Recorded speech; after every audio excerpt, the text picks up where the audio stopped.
Bursa Pilgub Jakarta kian menghangat.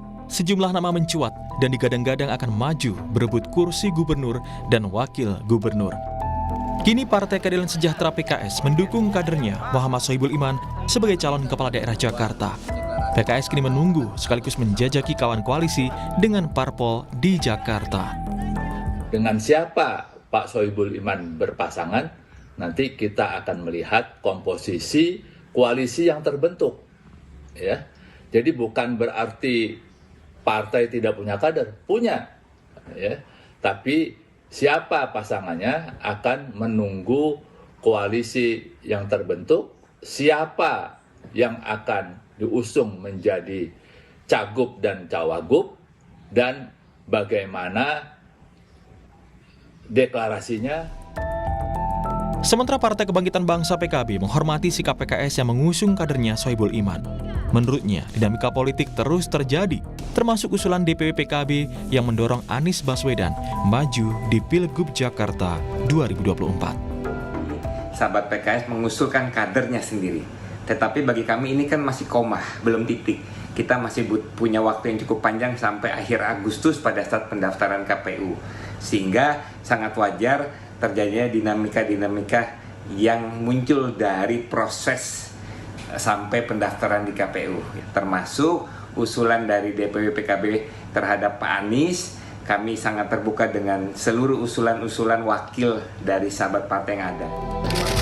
Anies Baswedan yang dulunya diusung Gerindra dan PKS, menurut Ketua Umum Partai Nasdem Surya Paloh, terus melakukan komunikasi, meskipun hingga kini belum ada kepastian siapa yang akan didukung oleh Partai Nasdem. Kalau saya mendapatkan dari berbagai sumber, ya memang Anies Baswedan yang saat ini amat sangat mendominasi skor daripada seluruh survei. Rankingnya nomor 1. Meskipun saya pikir capek juga orang menghadapin dia di Jakarta ini. Meskipun akan diadu dengan Ridwan Kamil gitu maksudnya? Boleh-boleh aja kan, nggak apa-apa. Bagusnya memang kalau Bung Ridwan juga mau kan, supaya ada keseimbangan dikit kan. Tidak hanya Anies dan Sohibul Iman, Basuki Cahayapurnama atau Ahok menyatakan jauh lebih siap jika diberikan kesempatan lagi untuk menjadi gubernur Jakarta. Ahok juga menanggapi tentang peluang partainya PDIP yang berpotensi mengusung Anies Baswedan. Saya kira kalau soal Pak Anies itu saya serahkan pada DPP ya. Nah, karena DPP udah punya kriteria siapa yang bisa dicalonkan. Anda nasionalis atau tidak? Anda pernah terlibat menyuarakan pemecah bangsa atau tidak? Saya kira itu ada filternya di PDIP. Kalkulasi partai politik untuk mengusung kandidat Pilkada Jakarta memang tidak bisa dianggap sebelah mata. Jakarta masih dinilai barometer politik Indonesia. Sebagai syarat pencalonan Pilkada Jakarta, yakni perolehan 20% kursi DPRD atau 25% suara sah pemilu DPRD terakhir. Dengan banyaknya kandidat bursa Pilgub Jakarta, berapakah poros yang mungkin akan terbentuk dan siapa calon kandidat yang menguat? Tim Liputan, Kompas TV.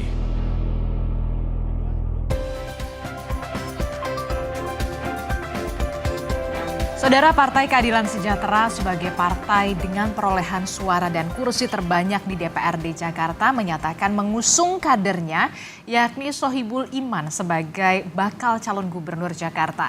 Dengan sikap PKS ini, bagaimana dengan potensi poros koalisi pertarungan Pilgub Jakarta dan siapa kandidat yang menguat untuk maju di Pilkada Jakarta? Pagi ini, saudara, kita akan membahasnya dengan sejumlah narasumber yang sudah hadir ke studio. Di antaranya ada Direktur Eksekutif Trias Politika, sudah ada Mas Agung Baskoro. Selamat pagi, Mas Agung. Pagi, Mbak Adisti. Ya, kita nanti akan membahas soal Pilgub Jakarta yang semakin menggemaskan. Ya.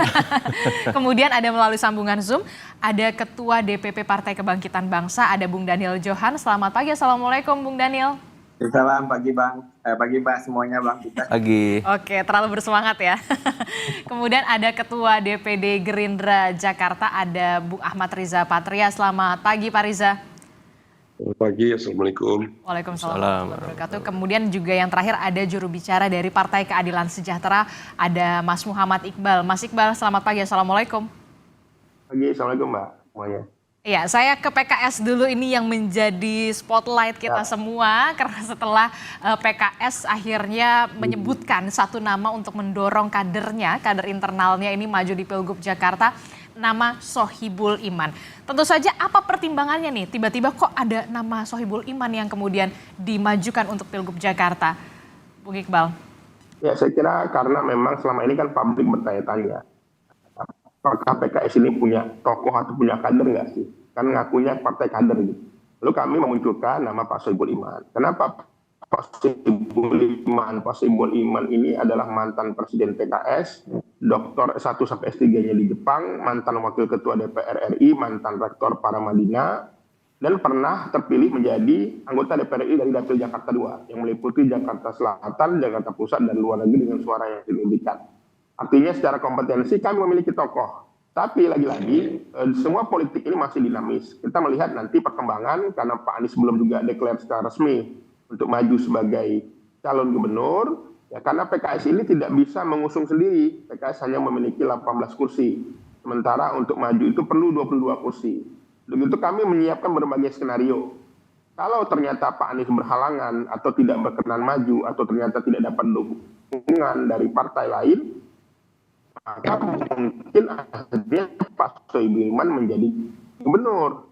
Skenario kedua, kalau Pak Anies ternyata berlayar, dapat perahu, dapat dukungan, bisa dipasangkan dengan Pak Sohibul Iman. Artinya kami memiliki fleksibilitas dalam konteks ini. Jangan di-framing bahwa kalau kita mengusungkan Pak Sohibul Iman, lalu kita meninggalkan Pak Anies atau Pak Anies meninggalkan kita. Karena ini jadi framing yang berbahaya menurut saya. Karena kita dan Pak Anies ini memiliki kebersamaan yang sudah cukup lama. Yang kedua, kenapa kami harus memajukan calon dalam konteks pemilu kali ini? Karena dalam berbagai pemilu kami sudah banyak berkorban lah dalam tanda kutip ya. Ketika pemilihan Pilkada Jakarta 2019 kami menjadi ketua tim sukses. Lalu ketika Pak Sandi maju sebagai wapres, lalu kursinya kosong, kami juga tidak mendapatkannya. Lalu ketika Pilpres kami memiliki kesempatan untuk juga mencalonkan tokoh, kami juga tidak memajukannya. Kami memilih mendukung Pak Anies. Jadi memang sudah saatnya juga memang kalau kali ini, kesempatan ini, PKS di Jakarta juga memajukan tokohnya sebagai calon. Demikian. Oke, jadi nggak mau kena prank sampai 2 kali lah ya, intinya PKS begitu ya? Mas Iqbal? Ya, saya kira bukan prank ya. Artinya kami juga memiliki kesempatan, peluang karena kami sebagai pemenang. Tentu saja mesin PKS ini terbukti ampuh dan kencang di Jakarta ini. Jadi ini adalah momentum bagi PKS untuk bisa memajukan calonnya sendiri, baik untuk ketika berhadapan dengan partai lain ataupun juga dengan berpasangan dengan Mas Anies. Oke, saya ke Bung Daniel Johan dulu sambil kemudian Bung Iqbal memperbaiki audionya karena memang agak sedikit kurang jelas di kami untuk menerimanya. Saya ke Bung Daniel. Bung Daniel, ini kalau kita melihat tiba-tiba ada nama Pak Sohibul Iman yang kemudian dimajukan oleh PKS begitu di Pilgub Jakarta. Respon Anda sendiri bagaimana melihat partai Anda kan memang sudah jelas begitu ya mengusungnya adalah nama Anies Baswedan, utamanya DPW PKB Jakarta. Agak sedikit ketar-ketir nggak atau kenapa ya gitu? Ya, terima kasih Mbak. Tentu posisi kita adalah menghargai apa yang menjadi keputusan sahabat PKS. Dan saya rasa wajar sebagai pemenang pileg kemarin di DKI dengan perolehan terbesar dan sebagai ketua DPRD nanti, apalagi tadi sudah dijelaskan sebagai partai kader, selayaknya memang PKS mengajukan kadernya. Ya, tetapi kan tadi juga sangat clear dijelaskan oleh sahabat Bang Iqbal bahwa PKS tetap terbuka untuk nanti berkoalisi dengan partai lain, termasuk terbuka untuk berduet dengan Pak Anies. Nah, tinggal kita lihat dinamika ke depan seperti apa. Posisi PKB tentu terbuka.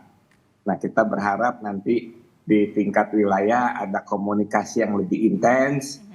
Dan sebenarnya kalau kita berharap dari DPW itu agar sahabat-sahabat partai yang lain yang memang merasa sevisi ya, yang menganggap Pak Anies itu layak untuk maju kembali yang kedua kali di dalam Pilkada DKI berikut, bisa menyatakan dukungannya, sehingga kalau misalkan dukungannya sudah dinyatakan, sehingga partai-partai bisa segera melakukan komunikasi yang intens, musyawarah untuk salah satunya misalkan menentukan wakil.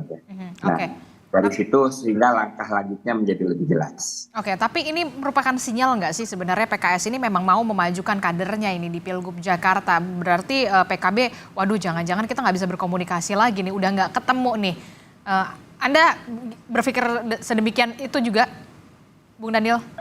Enggak juga, karena kan penjelasan Bang Iqbal sangat jelas bahwa posisinya itu sangat terbuka untuk berduet kan, karena itu menjadi alternatif. Kalau misalkan Pak Anies nggak maju, ya PKS maju sebagai calon gubernur. Tetapi kan juga terbuka untuk bergabung dengan koalisi Pak Anies dengan mengajukan PKS sebagai wakil misalnya. Oke. Berarti ya ini adalah salah satu alternatif yang kemudian coba diupayakan oleh PKS. Jangan sampai begitu ya kader internalnya ini sampai direlakan 2 kali masa jabatan begitu ya. Pak Sandi sama Pak Riza begitu sebelumnya begitu. Bung Riza, ini bagaimana kalau koalisi Indonesia Maju merespon hal ini? PKS yang kita tahu basis suaranya tertinggi di Jakarta, kemudian mengusung kadernya sendiri, kader internalnya. Ada sedikit kekhawatiran nggak sih kalau dari koalisi Indonesia Maju? Saya kira enggak ya, justru kami mengapresiasi apa yang menjadi pilihan partai-partai PKS yang mengusung kader-kader terbaiknya, terlebih partai PKS dikenal sebagai partai kader. Dan juga 2024 ini PKS menjadi pemenang di DPRD DKI Jakarta ya, di DKI Jakarta. Jadi memang sudah saatnya PKS bisa mengusung kader terbaiknya. Dan Mas Sohibul Iman adalah juga tokoh ya yang luar biasa di PKS. Jadi kami mengapresiasi pilihan PKS karena memang PKS punya kader-kader yang baik, yang juga bisa dihadirkan dalam pilkada di DKI Jakarta. Jadi saya kira ini satu yang baik, dan juga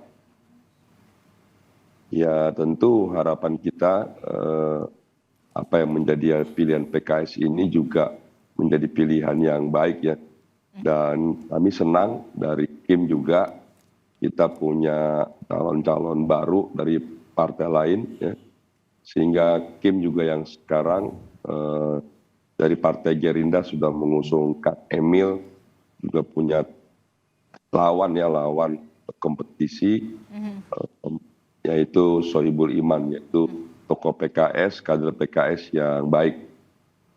Tapi memang Koalisi Indonesia Maju memang sudah sepakat bulat kalau misalkan akan mengusung RK di Pilgub Jakarta. Tampaknya Golkar kemarin beberapa waktu lalu Bung Doli mengatakan RK ini memang cocoknya potensinya menangnya di Jabar, bukan di Jakarta.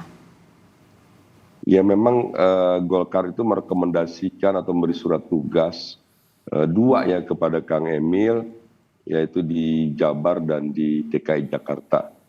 Nah, Partai Gerindra melihat Kang Emil tidak hanya kuat dan baik di Jabar, tapi juga kuat dan baik di DKI Jakarta.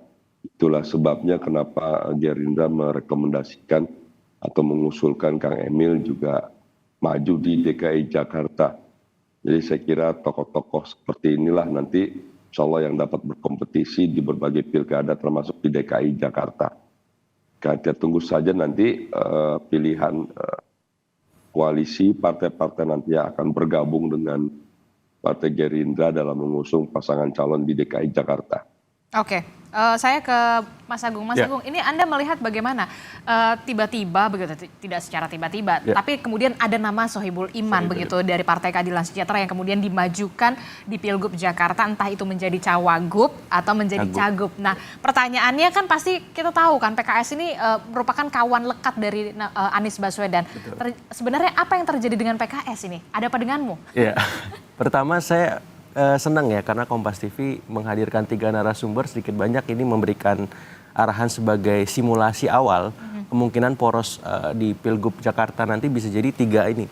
Karena Bang Daniel Johan sudah mendeklarasikan Mas Anies gitu, PKS Mas Sohibul Iman, dan kemudian di sisi Gerindra ada Mas Ridwan Kamil yang terus digodok. Jadi saya membayangkannya secara liar, ini jangan-jangan Pilkada Jakarta ada 3 poros koalisi yang akan bertanding nanti seperti itu. Tapi yang jelas di luar itu semua PKS ingin mengirimkan pesan kepada eksternal bahwa mereka punya kader, mereka punya marwah yang perlu dijaga setelah dalam beberapa kesempatan kalau tadi bahasanya di prank ya, atau zong gitu seperti itu. Nah ini membuktikan bahwa PKS sudah berubah, sudah beda dan siap ya menampilkan kader terbaiknya untuk bertarung di Pilkada Jakarta. Sekaligus menjaga posisi tawarnya baik di koalisi pemerintah maupun di koalisi non pemerintah. Karena apa? Karena ya sedikit banyak ada gula-gula politik yang katanya mulai ditawarkan kepada PKS, dan itu saya kira bisa membuka ruang yang sangat luas bagi PKS untuk bisa berbicara lebih jauh ketika Pilkada Jakarta nanti, karena ini bisa mempengaruhi juga konstelasi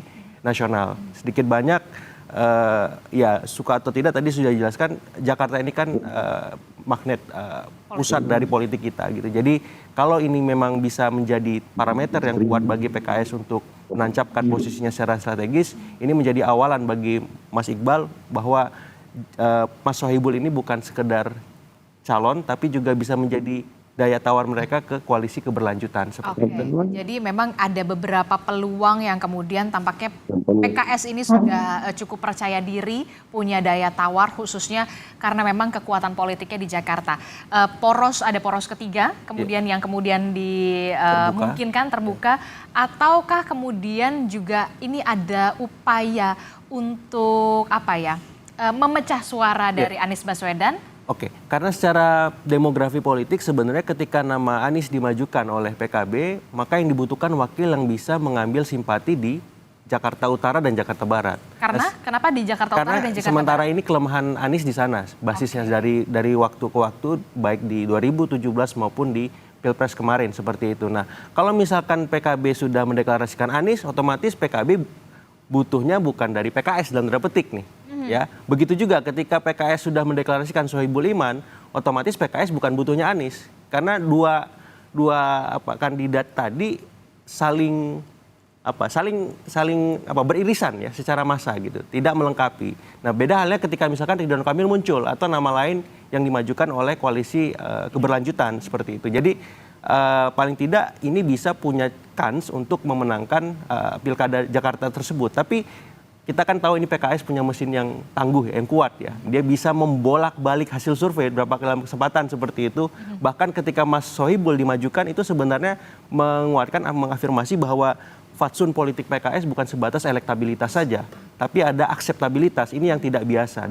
Tapi ya ini juga bisa jadi plus minus gitu. Karena akseptabilitas dalam konteks demokrasi modern seperti sekarang itu punya penantang kuat namanya elektabilitas gitu. Kalau misalkan PKS tidak bisa mengkonversi akseptabilitas ini kepada mesin-mesin elektoralnya, bisa jadi PKS gigit jari nanti di Pilkada Jakarta, padahal mereka pemenangnya di sini seperti itu. Jangan sampai gigit jari untuk ketiga kalinya ya, kena hat-trick ya. Begitu, oke. Nah tadi menarik ya, Mas Agung, Anda melihat kalau misalkan sosok Anies Baswedan ini kurang elektabilitasnya ini di Jakarta Utara dan juga Jakarta Barat. Nah, kalau menurut Anda, siapa sebenarnya sosok yang paling berpeluang untuk menutupi kekurangan Anies Baswedan di Utara dan juga di Barat? Ya, kalau saya sebut nama Kaisang nanti bisa rame ya, karena kemarin sempat muncul nama itu kan, karena Kaisang ini kan pendorongnya PSI, dan kita tahu basis PSI itu di sana kuat gitu. Dan saya berpikir kemarin ketika nama Kaisang muncul itu bisa menjadi sebatas jembatan rekonsiliasi ya. Setelah tapi kan sudah dibilang Kaisang, Anies dan saya ini berbeda. Berbeda. Tapi saya masih melihat masih panjang perjalanan 1 bulan dalam politik itu. Jadi semua kesempatan masih dibuka. Ataupun kalau tidak nama Kaisang dimajukan, mungkin ada alternatif lain seperti itu. Tapi siapa nama alternatif lain?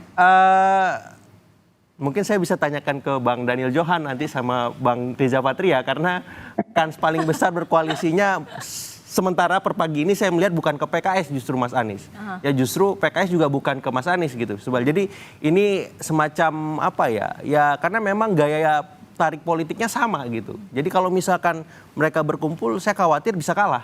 Nah, tapi kalau misalkan mereka berpikir ini punya kans untuk menang juga ya it's okay. Tapi politik ini kan sangat dinamis ya, peta suara suka berubah, dan kita tahu bahwa basis-basis di Jakarta dan Jakarta Utara dan Jakarta Barat tadi memang tidak mudah untuk dimasukin oleh teman-teman PKS dan turunannya seperti itu. Jadi saya melihat memang ini menarik ya ketika PKS mendeklarasikan lebih awal saya kira, karena memang saya berpikir mereka akan mengikuti alur dulu baru di detik akhir menentukan sikap seperti itu. Seperti ya di detik-detik terakhir lah ya. Ya. Oke, saya ke Bung Daniel. Bung Daniel, ini gimana Bung Daniel? Tampaknya Jakarta Utara dan juga Jakarta Barat ini kalau misalkan cawagup dari PKS ini agak malah justru ada potensi bisa gagal lagi begitu. Anda melihatnya, jadi siapa nih kira-kira yang pas untuk di Jakarta Barat dan juga Jakarta Utara kalau dari PKB? Ya tentu dengan PKS cocok lah kalau memang akan berkoalisi nanti. Tetapi kan selain PKS yang sempat mendukung Pak Anies kan juga ada PDIP. Dan kita paham PDIP sangat kuat di Jakarta Barat dan Jakarta Utara. Dan saya rasa PDIP tidak kekurangan kader nanti. Kalau misalkan emang juga akan mengajukan sebagai calon wakil dari Pak Anies. Ya sempat muncul kan nama Pak Ahok, sebenarnya sangat baik. Cuma kan secara peraturan tidak boleh Pak Ahok menjadi wakil lagi. Dia harus hanya yang sudah jadi gubernur hanya bisa calon sebagai. Tapi Mas Agung berbisik kayaknya sulit deh. Gimana? Kenapa sulit Mas Agung? Ada aturannya kan Mas? Ada aturannya kan. Kalau Ahok ya, artinya kan kader lain. Kader lain dari PDIP kan sangat cukup banyak lah yang akan memperkuat kemenangan nanti di Pilkada DKJ. Tinggal sama Mas Anies berarti. Oke, baik. Saya ke Mas Iqbal. Mas Iqbal, ini gimana nih menanggapi dari analisa dari Mas Agung? Mas Agung mengatakan kalau misalkan Jakarta Utara dan juga Jakarta Barat ini perlu sosok yang agak berbeda begitu. PKS ini agak sulit masuk untuk di Jakarta Barat dan juga Jakarta Utara ini. Ya saya kira kalau tadi melihat peta ya, bahwa memang di Jakarta ini PKS sebagai pemenang. Tapi memang tetapi PKS tidak bisa memang mengusung sendiri. Makanya kita sedang mencari dinamika, ya sedang melakukan berbagai komunikasi politik dengan berbagai pihak, ya, dengan berbagai partai, termasuk dengan Mas Anies sendiri. Tetapi kalau seandainya Pak Anies dapat dukungan dari PKB atau Nasdem dan berpasangan dengan PKS, saya kira ini nggak melihat peta wilayah lagi. Karena Pak Anies ini pernah main di Liga 1, kira-kira gitu. Main di Liga 2, pasti dia akan sangat jago membawa bolanya gitu ya, kira-kira sangat populer gitu, sehingga sangat percaya diri kami seandainya pasangan Anies Sohibul ini bisa memenangkan Pilkada Jakarta. Apalagi kalau misalnya calonnya diimpor dari provinsi sebelah misalnya. Diimpor dari provinsi sebelah siapa tuh? RK. RK. Tentu saja ini lebih mudah, menurut saya lebih kuat Mas Anies sebagai incumbent dan Pak Sohibul Iman selaku orang yang pernah terpilih di Dapil Jakarta 2. Kira-kira begitu. Tapi kalau skenario terlain ternyata memang Mas Anies ternyata tidak berkenan maju atau mendapat tawaran dari pihak lain gitu ya untuk dapat posisi lain, tentu saja kami juga siap juga untuk maju sendiri. Kira-kira begitu. Oke, siap juga untuk maju sendiri kalau memang Mas Anies ini punya ada pikiran dan juga kalkulasi yang berbeda begitu dari PKS. Nah, Mas Iqbal, kalau misalkan dikatakan ini PKS lagi berupaya untuk memecah suara dari Anies Baswedan dengan adanya poros ketiga begitu. Bagaimana respon Anda, jawaban Anda soal ini? Saya kira ini belum final tentang poros ketiga. Kami masih memunculkan tokoh, lalu kami nanti bernegosiasi, berkomunikasi. Jadi feeling kami justru di Jakarta ini nanti nggak banyak poros saya kira.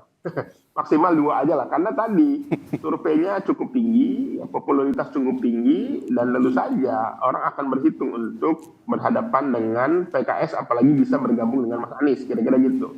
Itu sangat kuat, kami yakin sekali, karena tadi popularitasnya saya kira warga Jakarta nggak ada yang kenal Mas Anies lah, karena beliau pernah jadi gubernur 5 tahun, pernah nyalon presiden, ya artinya se-Indonesia aja tahu ya, dengan kinerja yang kepuasan cukup tinggi. Tapi lagi-lagi kita melihat dalam politik itu kan ada banyak kejadian di last minute dalam namanya teori tikungan Mandalika gitu ya. Untuk itu kami pun harus mengantisipasi. Seandainya tiba-tiba Mas Anies tidak bisa berlayar, tidak mau atau tidak jadi atau dapat tawaran dari pihak lain untuk masuk jadi kabinet misalnya gitu ya. Lalu kami juga sebagai partai harus punya sikap, kami juga harus punya tokoh. Jadi kami memang melihat bahwa ini adalah momentum bagi PKS. Maka kami sejak awal sudah memberi pilihan ke Mas Anies. Mau masuk jadi kader, tidak perlu wakil dari PKS. Tapi kalau tidak berkenan jadi kader, maka ambillah wakil dari PKS. Kira-kira begitu. Oke, ada backup plan-nya lah ya, jangan sampai kemudian maju tanpa ada pelurunya begitu ya. Kalau dari PKS jangan sampai gigit jari sampai ketiga begitu. Nah, tapi begini, yang menarik juga ketika ada gula-gula politik begitu ya, yang tadi juga sudah disinggung oleh Mas Agung, benarkah PKS juga memunculkan nama Sohibul Iman ini juga sebagai daya tawar untuk bisa masuk ke koalisi pemerintahan yang sekarang setelah dalam tanda kutip puasa selama beberapa tahun ke belakang? Jangan dijawab dulu Mas Iqbal, tetaplah bersama kami di Sapa Indonesia Pagi. Terima kasih Anda masih bersama kami, Saudara, di Sapa Indonesia Pagi masih membahas soal bagaimana PKS yang memajukan kader internalnya, yakni dengan nama Sohibul Iman untuk maju di Pilgub Jakarta sebagai cagup ataukah kemudian menjadi cawagup. Masih membahasnya dari PKS, ada Mas Iqbal, kemudian dari Partai Gerindra juga ada Bung Riza Patria, kemudian dari PKB ada Bung Daniel Johan dan Mas Agung masih bersama kami di studio. Saya tadinya mau ke Mas Iqbal, cuma Mas Iqbalnya nggak ada ini. Oh ada. Mas Iqbal, justru Bung Riza. Mas Iqbal, ini gimana ya kalau ada yang mengatakan ini kan PKS sempat ditawari begitu ya, ada gula-gula politik. Apakah ini menjadi upaya dari PKS untuk mempunyai daya tawar untuk masuk ke koalisi pemerintahan Prabowo Gibran 5 tahun mendatang? Ya, saya kira kan semua dalam politik itu sangat dinamis ya. Tetapi saya pribadi nggak tahu tuh info dari mana ya tentang gula-gula ini. Tetapi mungkin komunikasi ada yang mewakili pihak A, pihak B ya. Kita anggap omon-omon aja lah. Kita anggap itu bagian dari gula-gula tadi ya. Gula-gula yang tentu saja belum tentu manis juga ya. Tetapi lagi-lagi dalam konteks Jakarta ini bukan hanya soal gula-gula. Ini soal PKS ke depan. Bagaimana PKS ini sudah dipercaya oleh rakyat Jakarta, ketua DPRD-nya insya Allah nanti dari PKS ya. Ini tentu saja momentum bagi PKS untuk menunjukkan kualitasnya. Karena tadi saat ini kita melihat PKS sudah banyak berkorban, sudah banyak mengalah lah. Dan ini adalah momentum bagi PKS di saat sebagai pemenang untuk bisa berkontribusi lebih nyata buat warga Jakarta. Oke, jadi udah nggak mau mengalah lagi begitu ya, udah nggak mau mengalah lagi, harga mati begitu. Nah kalau Anda melihatnya gimana nih, Mas Agung? Ya kalau saya melihat semuanya masih bisa dinegosiasikan karena masih ada 1 bulan ya waktu untuk kita mencari tahu apakah poros koalisinya 3, 2 atau bahkan 1 misalkan. Tapi possible-nya 2 orang 3? Per pagi ini mungkin 2 lah ya. Tapi bisa saja mengembang menjadi 3. Kenapa? Karena saya masih melihat ada pengaruh yang sangat signifikan dari 2 istana ya. Jadi sampai 20 Oktober ada Istana Merdeka yang berpengaruh, yang bekerja kekuatan-kekuatan politiknya. Tapi setelah itu ada Istana Hambalang namanya. Ya, yang berkuasa setelah 20 Oktober 2024 dan di situ berkelindan pilkada diselenggarakan 27 November 2024. Nah, kalau tadi misalkan Anies elektabilitas tinggi, tapi kalau tidak senafas dengan 2 istana ini bahaya Bang Iqbal. Ya, karena ada kutukan petahana juga namanya. Ya, kalau 2014 kemarin ada Jokowi efek, ya, 2017 ada 212 efek. Nah, kalau 2024 ini prediksi saya ada istana efek namanya. Nah, kalau Mas Anies tidak membaca ini atau PKS tidak membaca ini bisa menjadi sebuah bumerang politik nantinya. Sehingga mau tidak mau, kenapa PKS tiba-tiba melakukan manuver tajam ya, mengagetkan lawan dan kawan mungkin juga seperti sampai itu. Sampai ngepot-ngepot ya? Saya kira ini bagian dari membaca arah angin politik istana tadi. Ya, karena suka atau tidak, ya PKS kan puasa terus nih. Kan nggak gampang, puasa Daud aja berat ya, sehari puasa, sehari lepas. Apalagi 2 periode. Iya, gitu ya. Masa nggak buka-buka ya, kan? Itu, nah saya kira. Nanti bisa kekurangan gula. Nah, kecuali PKB kan udah nyaman kan seperti itu. Sehingga memang arah-arahnya bisa jadi agak berbeda dari istana dibanding dengan PKS. Makanya saya melihat PKS dan PKB ini mungkin bisa jadi akan, kemesraannya akan berakhir di Pilkada Jakarta ini.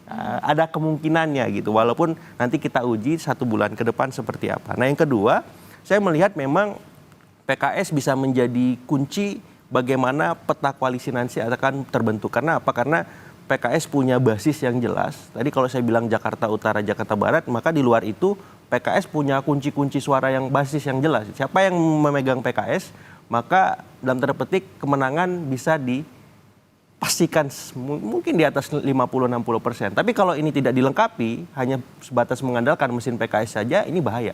Gitu. Kemenangan yang di depan mata tadi bisa luput dan ya siap-siap Jakarta punya pemimpin baru seperti itu. Gimana Mas Iqbal? Saya masih fokus ke PKS dulu deh sebentar. Singkat saja Mas Iqbal, soal adanya Istana e-Vac, terus kemudian ada kutukan petahana, jangan sampai PKS salah strategi. Ya, saya kira Jakarta ini adalah pemilih rasional. Artinya pemilih rasional itu dia akan tidak terlalu ngaruh lah kalau mau salah Istana efek, siapa efek. Mereka akan memilih apakah calon ini memiliki kapasitas, memiliki pengalaman, dan memiliki rekam jejak yang baik. Saya kira warga Jakarta adalah orang yang tidak mudah dipengaruhi. Mereka memiliki rasionalitas yang tinggi. Makanya PKS juga selalu menang di daerah-daerah yang rasionalitas tinggi. Di daerah yang berpendidikan tinggi, di daerah perkotaan ya. Kita menang di beberapa kota, di beberapa provinsi, itu juga di daerah-daerah yang memang basis-basis di mana di situ masyarakat nasional, pemilih rasional. Jadi kami optimis sekali dengan peta demografi Jakarta, dengan keragaman Jakarta, dan PKS optimis bisa diterima oleh warga Jakarta. Oke, saya ke Bung Riza. Bung Riza, ini kan karena tadi Mas Agung sudah menyinggung-nyinggung soal Istana efek begitu ya. Nah, nama Kaesang apakah juga memang sudah dimajukan untuk menjadi strategi yang sudah dikatakan sudah mendapatkan lampu hijau juga dari istana, baik Istana Merdeka dan juga Istana Hambalang, Bung Riza? Iya, nama Kaesang memang awalnya justru disampaikan oleh teman-teman dari PKB ya. Yang kebetulan PSI kan bagian dari koalisi Indonesia Maju ya. Tentu bagi kami Mas Kaesang termasuk calon yang memiliki potensi ya di beberapa daerah termasuk di DKI Jakarta. Nanti koalisi Indonesia Maju tentu akan menginventarisir ya beberapa nama yang potensial termasuk Mas Kaesang. Jadi saya kira Mas Kaesang punya peluang dan kesempatan potensi yang besar ya, juga dibandingkan nama-nama lain nanti yang mungkin akan muncul. Jadi sekali lagi kami berterima kasih pada teman-teman PKB yang justru lebih awal ya mengusulkan nama Mas Kaesang di DKI Jakarta. Bagi kami sekali lagi nanti akan kami diskusikan lebih jauh, kami godok nama Mas Kaesang. Nah ini kan kalau kita lihat ya, Gerindra ini kan juga punya posisi daya tawar yang kita tahu cukup tinggi juga begitu ya. Tidak hanya di Pilpres tapi juga di Pileg. Nah kalau misalkan dari kader internalnya sendiri sebenarnya punya nggak sih memang kader potensial yang memang juga dimajukan sejumlah nama. Siapa sajakah mereka selain mungkin Kaesang juga bisa dikatakan adalah kader dari Ketua Umum PSI yang memang cukup potensial untuk maju di Pilgub Jakarta. Ya, pada bulan lalu DPD DKI Jakarta juga sudah diminta oleh DPP untuk mengusulkan nama ya dari internal ya. Kami sudah mengusulkan 4 nama, yaitu Mas Budi Jiwandono, Mbak Rahayu Saraswati, dan Mbak Rani Maulani, dan saya sendiri Ahmad Riza Patria. Kami mengusulkan 4 nama yang bisa diusulkan dalam Pilkada DKI Jakarta. Namun demikian kami DPD DKI Jakarta dan saya juga pribadi kader yang patuh dan taat mengikuti apa yang menjadi keputusan pimpinan partai Gerindra di DPP. Jadi sekali lagi kami semua kader partai Gerindra di seluruh Indonesia selalu dan terbiasa untuk patuh dan taat mengikuti kebijakan partai. Jadi sekali lagi siapapun nanti yang akan diusulkan oleh DPP partai sebagai calon gubernur maupun sebagai calon wakil gubernur, kami tidak hanya patuh taat dan mendukung, tapi kami juga akan bekerja keras secara maksimal dengan sumber daya yang kami miliki untuk memenangkan Pilkada DKI Jakarta. Sebagaimana kami juga sebelumnya di 2012 bersama dengan Gerindra bersama dengan PDIP memenangkan Pak Jokowi Ahok, Dan 2017 Gerindra bersama PKS juga memenangkan Mas Anies dan Mas Sandi. Jadi insya Allah nanti 2024 ini Partai Gerindra dengan Partai Koalisi juga akan memenangkan pasangan calon yang diusulkan oleh Partai Koalisi DKI Jakarta, khususnya Gerindra dengan Partai Koalisinya. Oke. Saya ke Mas Agung. Mas Agung, ini kan kalau kita lihat ya, Gerindra ini sebenarnya punya kader-kader potensialnya. Bahkan tadi Bung Reza mengatakan ada 4 nama yang memang sudah disorongkan, salah satunya Bung Reza, Rahayu Saraswati, kemudian Budi Jiwandono begitu ya. Nah ini kalau kita melihat apakah Gerindra ini sudah cukup lah ya menang di Pilpres, tapi bagaimana? Apakah cukup juga punya ambisi juga untuk memenangkan Jakarta dengan mengimpor dalam tanda kutip sosok RK dari Jawa Barat dibawa ke Jakarta? Ya, pertama memang semua partai hari ini mempertimbangkan instrumen survei sebagai salah satu alasan mereka memberikan rekomendasi. Artinya memang kalau basisnya survei, 4 nama tadi memang dibandingkan RK akan sangat jauh secara elektabilitas. Sehingga munculnya nama RK itu sebagai sebuah keniscayaan dan kebutuhan politik dari Gerindra untuk memastikan Anies punya lawan sepadan ataupun figur lain seperti itu. Nah yang kedua memang 4 nama tadi memang idealnya kalau secara elektoral, basisnya elektabilitas, maka sementara ini kalau hasil survei kita rujuk paling ideal sebagai wakil. Apakah wakilnya RK, apakah wakilnya Anies, apakah wakil yang lain seperti itu. Yang jelas 4 nama tadi sementara ini wakil. Tapi kalau misalkan RK jadi masuk ke Jakarta, bukan sekedar on the way lagi, maka kans untuk memenangkan Pilkada Jakarta ini terbuka lebar di sisi Gerindra dan koalisi Indonesia Maju seperti itu. Sehingga ini bahaya bagi teman-teman Mas Anies ya atau PKS bahwa istana ini punya calon. Nah, kalau ini cocok dengan teman-teman PKB dengan Aniesnya, kemudian PKS dengan Mas Sohibul, ayo gabung. Tapi kalau enggak ya kita lawan ya. Kalau kita lawan ya siap-siap kalah seperti itu karena Gerindra punya track tadi ya. Bersama PDIP menang, bersama PKS menang. Nah, kira-kira Gerindra sama siapa nih untuk memenangkan hat-trick ketiga kalinya? Seperti itu. Jadi saya kira ini alarm bagi kubu yang seberang, nih Bang Daniel dan Bang Iqbal. Nah, sekaligus ini tawaran juga sebenarnya bagi Bang Daniel dan Bang Iqbal. Tertarik nggak gabung ke kita? Seperti itu. Bung Daniel, respon Anda langsung. Singkat saja. Ya, kan belum jelas juga apakah RK akan maju atau enggak. Tapi rasanya RK akan di Jawa Barat. Kenapa keyakinan Anda begitu kuat RK ini tetap akan berada di Jawa Barat? Karena memang gimana? Apa pertimbangan Anda mengatakan seperti itu? Signal yang beredar seperti itu. Signal yang beredar. Meskipun saya belum tahu, kita lihat aja ini nanti kayak apa.